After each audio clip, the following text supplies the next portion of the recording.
नमस्कार दोस्तों, आइए जानते हैं आज राजस्थान की बड़ी खबरें। आप इस वीडियो को कौन से जिले से देख रहे हैं, उस जिले का नाम कमेंट में बताइए। आज की पहली खबर है कि राजस्थान में एडमिट कार्ड से अभ्यर्थी नहीं कर सकेंगे फ्री यात्रा। सरकारी परीक्षाओं में अभ्यर्थियों को मिलने वाली रोडवेज की फ्री यात्रा सुविधा के नियम अब बदल दिए गए हैं। अब केवल प्रवेश पत्र दिखाकर मुफ्त यात्रा नहीं की जा सकेगी। अभ्यर्थियों को परीक्षा से 3 दिन पहले रोडवेज के पोर्टल पर रजिस्ट्रेशन कर अपना रोल नंबर और प्रवेश पत्र अपलोड करना होगा। इसके बाद ही कंडक्टर की मशीन में अभ्यर्थी की डिटेल दिखाई देगी और टिकट जारी किया जाएगा। सीएम के बाद अब राज्यपाल ने काफिले में वाहन घटाए। पीएम नरेंद्र मोदी की पेट्रोल डीजल बचाने की अपील के बाद अब राज्यपाल हरिभाऊ बागड़े ने अपने आधिकारिक काफिले में वाहनों की संख्या में भारी कटौती की है। राज्यपाल ने काफिले के वाहन कम करने के आदेश दिए हैं। गुरुवार को एयरपोर्ट जाते वक्त राज्यपाल ने अपने काफिले के साथ pilot car, ambulance, fire brigade और दूसरे वाहनों को चलने से मना कर दिया। राजस्थान, राजनाथ सिंह ने सीएम के साथ शेयर की कार। प्रधानमंत्री नरेंद्र मोदी की ईंधन बचाने की अपील के बाद नेताओं ने काफिले में गाड़ियों की संख्या घटा दी है। गुरुवार को राजस्थान के मेड़ता नागौर में मूर्ति अनावरण कार्यक्रम में पहुंचे रक्षा मंत्री राजनाथ सिंह के काफिले में केवल 6 गाड़ियां थीं। राजनाथ सिंह और राजस्थान के मुख्यमंत्री एक ही कार में बैठे थे।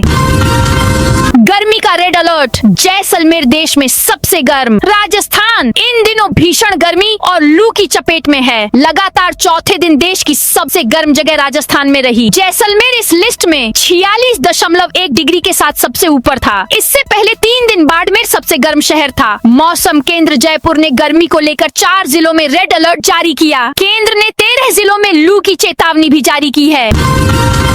सूरजना ड्रग्स फैक्ट्री मामले में एक आरोपी गिरफ्तार। चित्तौड़गढ़ जिले के सूरजना गांव में जनवरी महीने में पकड़ी गई अवैध एमडी ड्रग्स फैक्ट्री मामले में नारकोटिक्स विभाग को सफलता मिली है। इस मामले में लंबे समय से फरार चल रहे एक और आरोपी को गिरफ्तार कर लिया गया है। आरोपी की पहचान जाफर हुसैन के रूप में हुई है, जिसे मध्य प्रदेश के मंदसौर से पकड़ा गया। जाफर सूरजना में तैयार ड्रग को खरीदता था। आरसीए में जल्द होगा सिलेक्शन कमेटी का गठन। राजस्थान क्रिकेट एसोसिएशन की एडहॉक कमेटी अब प्रदेश में क्रिकेट व्यवस्थाओं को मजबूत करने के लिए लगातार बड़े फैसले ले रही है। चैलेंजर टूर्नामेंट खत्म होने के बाद अब आरसीए एडहॉक कमेटी पुरुष और महिला वर्ग के नए सिलेक्टर्स की नियुक्ति की तैयारी में जुट गई है। इसी महीने राजस्थान में सीनियर और जूनियर पुरुष वर्ग के साथ महिला वर्ग के सिलेक्टर्स की नियुक्ति किए जाने की संभावना है। डिप्टी सीएम रोडवेज बस में सफर करते दिखे। राजस्थान के उप मुख्यमंत्री और परिवहन मंत्री प्रेमचंद बैरवा गुरुवार को सरकारी वाहनों को छोड़कर रोडवेज बस में सफर करते नजर आए। इस दौरान उन्होंने कहा कि वे प्रधानमंत्री और मुख्यमंत्री की सादगी और जन सरोकारों से प्रेरित होकर आमजन के बीच रहकर यात्रा कर रहे हैं। अजमेर डिस्कॉम में बंद पड़ी हेल्प डेस्क फिर होगी शुरू। अजमेर डिस्कॉम में सब डिवीजन मुख्यालयों पर 4 साल पहले शुरू की गई हेल्प डेस्क सुविधा बंद है। आगामी जून महीने में इसके लिए डिस्कॉम ने टेंडर करने की कवायद शुरू कर दी है। इसके बाद 14 जिलों के 218 सब डिवीजन में लाखों कंज्यूमर को इसकी सुविधा मिल सकेगी। सीएम बोले राहुल गांधी ने विदेश यात्राओं का खर्च छिपाया। राहुल गांधी की विदेश यात्राओं के खर्च का ब्यौरा सार्वजनिक नहीं करने के मुद्दे पर मुख्यमंत्री भजनलाल शर्मा ने सवाल उठाए हैं। मुख्यमंत्री भजनलाल शर्मा ने एक्स पर कहा, लोकतंत्र में जवाबदेही और पारदर्शिता केवल आम नागरिकों के लिए नहीं बल्कि संवैधानिक पदों पर बैठे प्रत्येक व्यक्ति के लिए समान रूप से आवश्यक है। जब FCRA की धारा 6 के तहत विदेशी आतिथ्य की जानकारी देना अनिवार्य है, तब 54 विदेशी यात्राओं के बावजूद सरकारी अनुमति और विवरण का अभाव कई गंभीर प्रश्न खड़े करता है।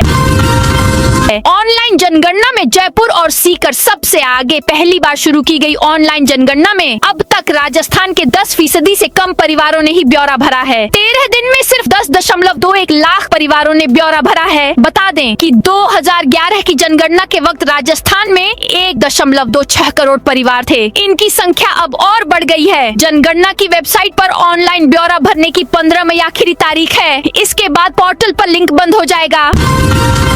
झुंझुनू पुलिस ने 10 मंचलों को दबोचा। झुंझुनू में महिलाओं और छात्राओं से छेड़छाड़ करने वाले 10 मंचलों को गिरफ्तार किया है। इस अभियान को धरातल पर उतारने की जिम्मेदारी संतरा उप निरीक्षक, प्रभारी कालिका पेट्रोलिंग यूनिट और निर्भया स्क्वाड को सौंपी गई थी। अभियान के दौरान कालिका पेट्रोलिंग और निर्भया स्क्वाड की महिला कांस्टेबलों को सादा वर्दी सिविल ड्रेस में तैनात किया गया। झालावाड़ कृषि महोत्सव में जुटे 1000 से ज्यादा किसान। झालावाड़ जिले के खानपुर स्थित कृषि अनुसंधान उपकेंद्र में आयोजित जिला स्तरीय ग्राम कृषि महोत्सव और खरीफ पूर्व सम्मेलन किसानों के लिए नई तकनीकों और आधुनिक खेती की जानकारी का बड़ा मंच बना। कृषि विज्ञान केंद्र, इफ्को और ITC मिशन सुनहरा कल के संयुक्त सहयोग से आयोजित इस कार्यक्रम में जिले भर से 1000 से अधिक किसान और कृषक महिलाओं ने भाग लिया। जयपुर में जुटेंगे देश भर से 250 से अधिक doctors. World abdominal cancer day पर दुनिया भर के शहरों में पेट के कैंसर के बारे में जागरूकता बढ़ाने के लिए अभियान चलाए जाएंगे। जयपुर में 17 मई को एक वॉक का आयोजन किया जाएगा। 19 मई को पेट के कैंसर की रोकथाम पर एक चर्चा होगी। इसका मकसद लोगों को पेट के कैंसर के बारे में जानकारी देना, शुरुआती जांच के महत्व को समझाना और समय पर इलाज कराने के लिए प्रेरित करना है। बालोतरा की कल्याणपुर पुलिस ने 10,000 का इनामी पकड़ा। बालोतरा जिले की कल्याणपुर पुलिस ने कार्रवाई करते हुए 10,000 रुपए के इनामी मादक पदार्थ तस्कर वोराराम को गिरफ्तार किया है। आरोपी मंडली थाने में दर्ज NDPS एक्ट के एक मामले में लंबे समय से वांछित था।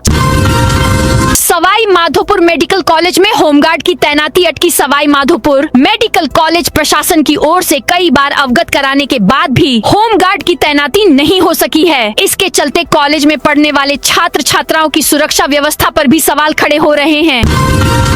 टोंक में शिक्षकों सड़क पर उतरकर किया प्रदर्शन। टोंक में अखिल भारतीय राष्ट्रीय शैक्षिक महासंघ प्रदेश संगठन के क्रमिक आंदोलन के आह्वान पर गुरुवार को प्रथम चरण में शिक्षक सड़कों पर उतर आए। दोपहर में टोंक खंड के शिक्षक डाक बंगला में एकत्रित हुए, जहां से नारेबाजी करते हुए पैदल मार्च निकाला गया। यह मार्च उपखंड कार्यालय और फिर कलेक्ट्रेट परिसर तक पहुंचा, जहां शिक्षकों ने मुख्यमंत्री भजन लाल शर्मा और शिक्षा मंत्री मदन दिलावर के नाम ज्ञापन सौंपा। केंद्रीय जेल में बंदियों ने तैयार किए मिट्टी के परिंदे। विशिष्ट केंद्रीय कारागृह शालावास में बंदियों द्वारा पर्यावरण संरक्षण और पक्षियों के प्रति संवेदनशीलता बढ़ाने के उद्देश्य से मिट्टी के परिंदे तैयार किए गए हैं। जेल अधीक्षक पारस जांगीर की प्रेरणा से शुरू की गई इस पहल को बंदियों ने उत्साहपूर्वक पूरा किया। 18 मई से जोधपुर भगत की कोठी के बीच स्पेशल ट्रेन रेलवे ने गर्मी की छुट्टियों में यात्रियों की सुविधा के लिए जोधपुर से रामदेवरा और भगत की कोठी के बीच एक स्पेशल ट्रेन चलाने का फैसला किया है।